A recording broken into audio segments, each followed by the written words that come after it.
हिमाचल में बारिश से प्रभावित हुए लोगों को उनका हक मिल सके, इसके लिए पन्ना लाल रक्षा ट्रस्ट के अध्यक्ष ने मुख्यमंत्री से मुलाकात की।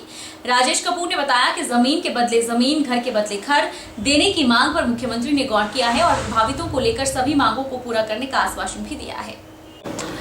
हिमाचल में भारी बारिश से प्रभावित हुए लोगों को जमीन के बदले जमीन, घर के बदले घर, डंगे के बदले डंगा और दुकान के बदले दुकान देने की मांग को लेकर पन्ना लाल रक्षा ट्रस्ट मुख्यमंत्री से मिला और प्रभावितों को राहत देने की मांग की। पन्ना लाल रक्षा ट्रस्ट के अध्यक्ष राजेश कपूर ने कहा कि मुख्यमंत्री ने सभी मांगों को पूरा करने का आश्वासन दिया है। मुख्यमंत्री ने जमीन आवंटन के लिए कानून बदलने का प्रावधान लाने की बात कही। उन्होंने कहा कि वे प्रभावित लोगों को अपने पैसों से घर बनाकर देंगे। इसके अलावा घर का निर्माण के लिए सैंपल बनाकर देंगे ताकि लोगों और सरकार को कम खर्च में घर बनाने की जानकारी मिल सके।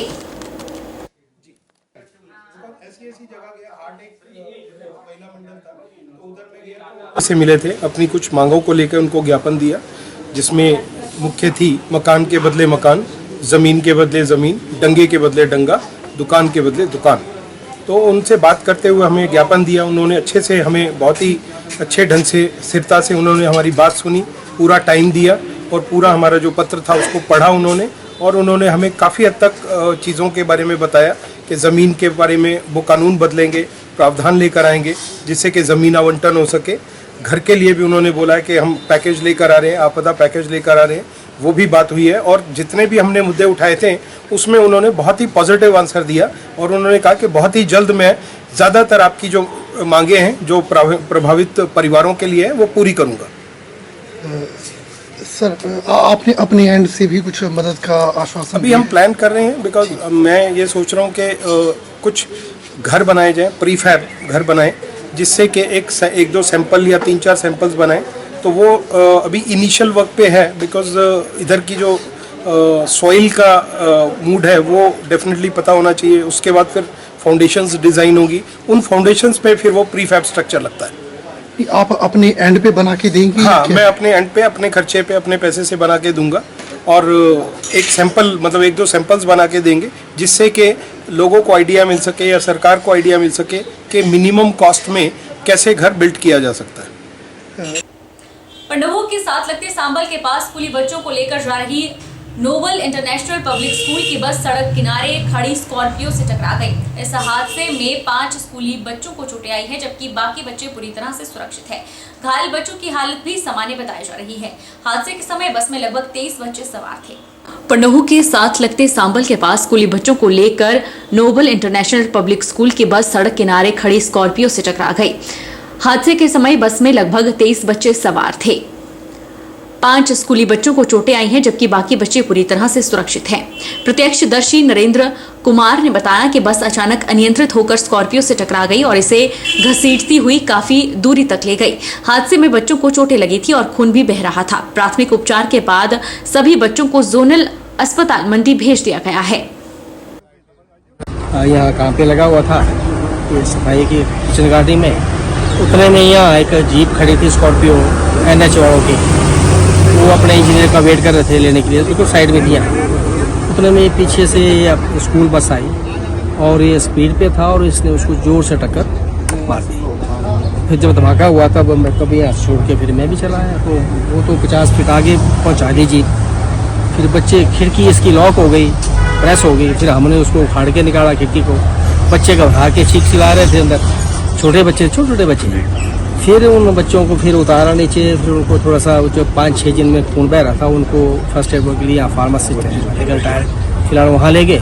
बाद में तो 108 आ गई, उसमें फिर सही बच्चों को मंडी भेज दिया। उनमें किसी के यहाँ कट लगा हुआ था, किसी के मुंह से ब्लीडिंग हो रही थी। हादसे की एक वजह बस में कोई अटेंडेंट ना होना भी बताई जा रही है, क्योंकि बस में सवार सभी बच्चों को देखने का जिम्मा भी ड्राइवर पर ही था।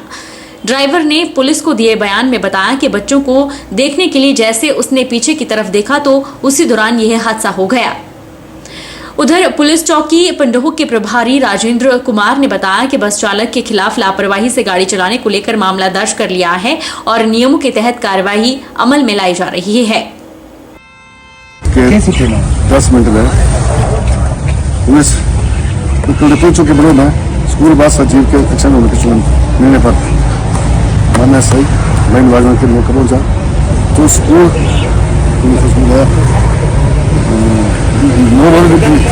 स्कूल के पास नंबर सड़क के किनारे खड़ी स्कॉर्पियो जीप को टक्कर मार दी, जिसमें स्कूल बस में बैठे 4-5 बच्चे जो घायल हो गए थे, जिन्हें इलाज हेतु एम्बुलेंस में डालकर मंडी ले गए हैं।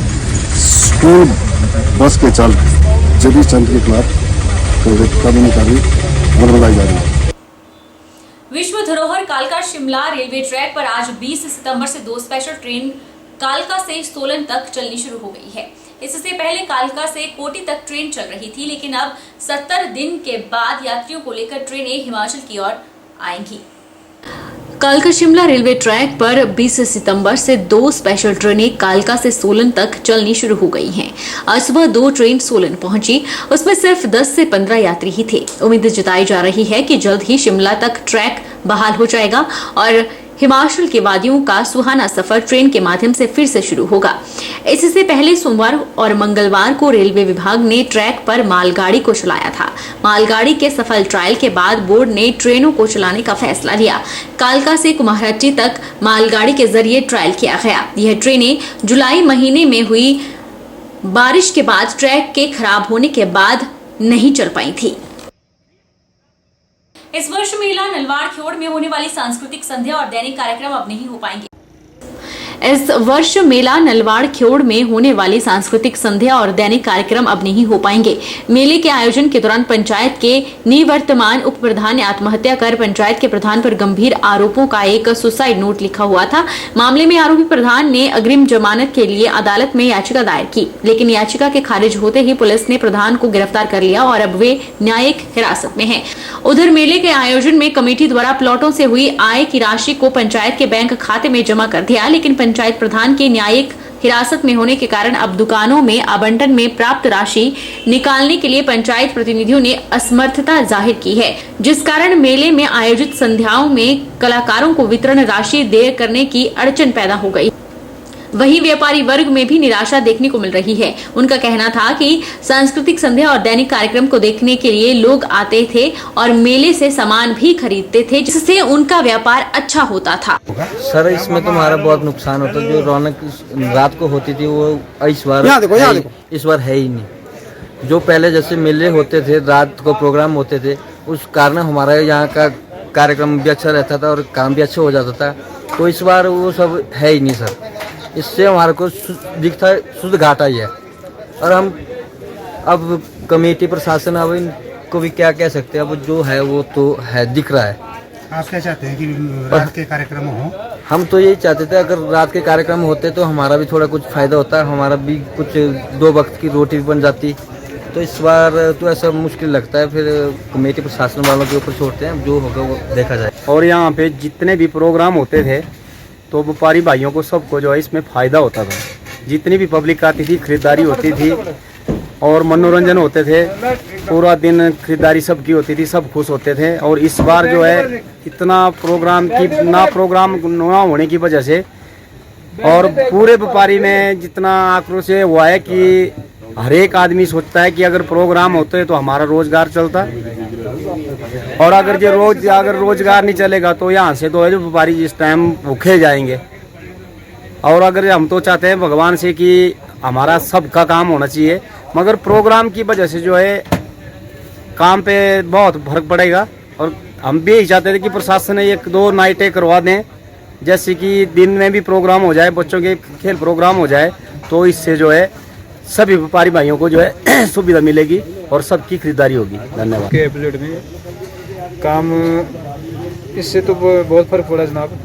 और सर प्रशासन से हमारा यही रहेगा कि 2-3 नाइटें कराएं, थोड़ा सा हमारा हो जाए, नहीं तो बहुत बुरा हाल है। काम मुश्किल है, खर्चा पर्चे पूरे नहीं हो गए, 3-4 बंदे लगाए हैं साथ में, काम कैसे करना पूरा। इस बार जगह भी थोड़ी सी महंगी मिली पिछली बार से, तो बड़ा मुश्किल हो रहा है। बहुत स्लो काम है, आपको दिख रहा है सब कुछ, आपके सामने है सारा काम। में लाया गया कि आज जो है पंचायत द्वारा यहाँ पे ये निर्णय लिया गया है कि जो कल्चरल नाइट से नहीं होगी, तो उनका प्रतिनिधित्व मंडल जो है मेरे पास भी आया था और उनकी कुछ जो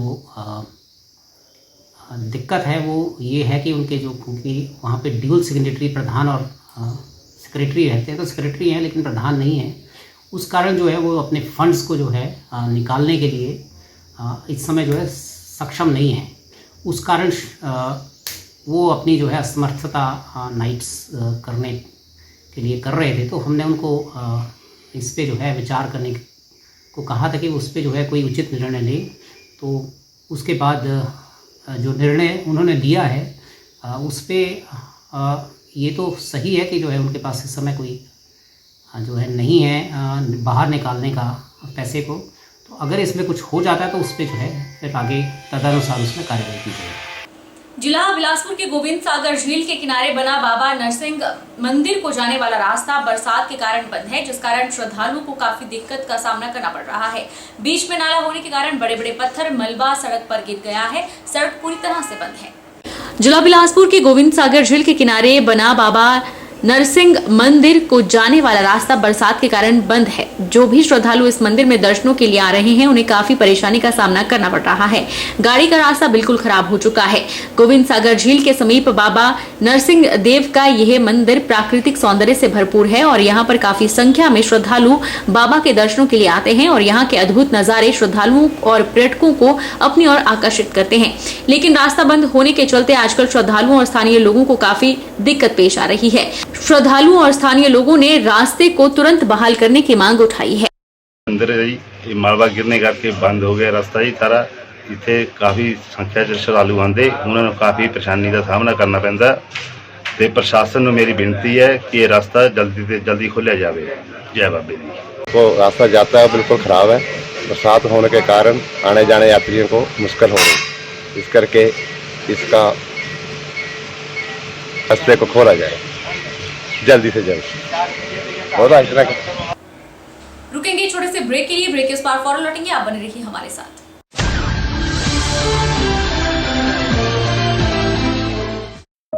हर वर्ष की भांति इस वर्ष भी श्री जगन्नाथ रथ यात्रा उत्सव छोटी काशी मंडी के पडल में स्थित श्री जगन्नाथ मंदिर परिसर में बड़े ही हर्षोल्लास व आस्था पूर्वक मनाया जा रहा है। 12 जून से लेकर 20 जून तक प्रातः 7 बजे से मूल पाठ और साय 3 बजे शिव महापुराण कथा का आयोजन किया जाएगा। 20 जून को प्रातः 9 बजे से 10 बजे तक पूर्णाहुति और शाम 4 बजे से श्री जगन्नाथ रथ यात्रा निकाली जाएगी। 21 जून 2023 को 12 बजे से श्रद्धालुओं को महाप्रसाद वितरित किया जाएगा। श्री जगन्नाथ रथ यात्रा उत्सव 12 जून से आरंभ हो रहा है। 20 जून को रथ यात्रा का आयोजन किया जाएगा। श्री शिव महापुराण जो सुबह मूल पाठ होगा 12 से और शाम को 3 बजे से कथा का आरंभ होगा। 20 तक चलेगी कथा और 20 को ही 4 बजे श्री जगन्नाथ जी की रथ यात्रा का आयोजन होगा, जिसमें आप सभी से करबद्ध प्रार्थना है कि आप बढ़ चढ़कर भाग लें। और 21 को श्री जगन्नाथ जी का महाप्रसाद है। जगन्नाथ जी का भात जगत पसारे हाथ, पूछे जात न पात। यह रथ यात्रा का आयोजन सर्वसम्मति सर्वधर्म भाव से किया जाता है। धर्म रक्षति रक्षता, हमारे कहा गया है सनातन धर्म में कि जो धर्म की रक्षा करता है उसकी रक्षा स्वयं धर्म करता है। तो इसलिए आप सभी से प्रार्थना है कि 21 को महाप्रसाद और 20 को 4 बजे रथ यात्रा का आयोजन किया जा रहा है। आप सभी सम्मिलित होने की कृपा करें। धन्यवाद। जय जगन्नाथ, जय जगन्नाथ।